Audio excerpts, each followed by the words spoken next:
Problemado maraming magsasaka sa Marcos, Ilocos Norte matapos mabulok ang tinatayay 100 sako ng mga inimbak nilang palay.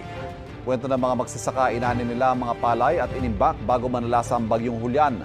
Pero hindi na napatuyo ang mga ito dahil sa mga naranasang pagulan, kaya nabulok ang mga ito sa bodega. Pailang palay sinusubukan nilang ibilad at patuyuin baka sakaling mapakinabangan pa. Nakaranas pa rin ng masamang panahon sa ilang lugar sa Mindanao. Ay ka. Sa Santo Niño, South Cotabato, binaha ang ilang bahay sa barangay Teresita kagabi, dulot ng malakas na ulan. Pinasok ng tubig ang ilang bahay. Kanya-kanyang salba ng gamit ang mga residente. Kahapon din sa Mlang, Cotabato, binaha rin ang ilang bahay sa barangay Sangat. Sa Davao City, lampas tuhod na bahang na merwisyo sa barangay Matina Crossing. Pinasok din ng baha ang ilang bahay.